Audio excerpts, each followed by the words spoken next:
House rules are rules that are specific to your local game group, or maybe even certain scenarios that try to enhance the game, at least within your own area. And these are going to vary. They're entirely optional, as we said before. Today we're going to continue our series. We're going to talk about one of these house rules, a chance to kind of discuss it and come up with maybe some better tweaks to make the house rule even better. So let's go down to the classroom and talk about it. Hello, welcome to today's Bolt Action Basic Training house rule video. Again, with our theme with smoke, I have a lot of ideas with this, and going based on some of the things I've seen, in some of my historical research. And one of the things that's important is looking at smoke. How is it actually employed? Now, the way the rules are written, the only thing that can fire smoke is an indirect fire weapon. You can fire at HE. Artillery, mortars can do smoke. But in reality, and we actually did this in our Clash of Heroes video, any round, or any gun that could fire an HE round would be able to fire a smoke round, and in fact did.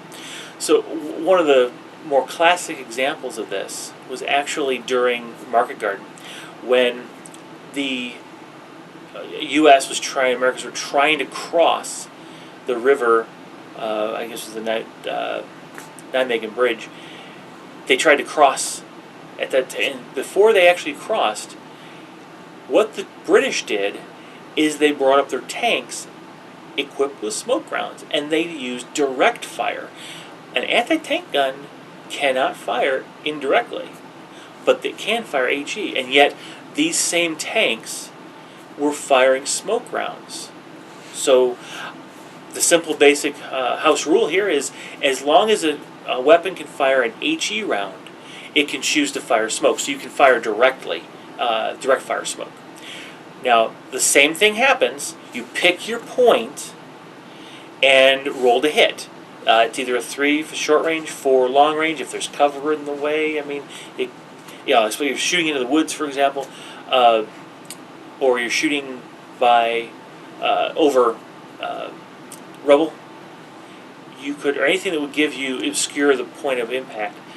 You have potentially, a 4+ or maybe a 5+. It depends on the scenario. Just talk to your opponent, figure it out. If you hit, great. That's where the smoke goes. If you miss, you scatter it. Again, now you have a choice of scattering here. You either use the previous rule we described a couple videos ago, where you scatter it 2d6 randomly, or your opponent places it just like you would in the regular rules as written. Either way, you can actually fire direct smoke shots. What do you think? Because now I could be wrong in my interpretation of the way it was employed at that particular moment, but based on what I've understood, these were regular, normal Sherman tanks, 75 mil, firing smoke. So these aren't the 105s being brought up and to pound things. Because again, these are British tanks. And they may have had some Cromwells with 95 millimeter howitzers, but they didn't have the Sherman 105s in these units. So let's have a discussion.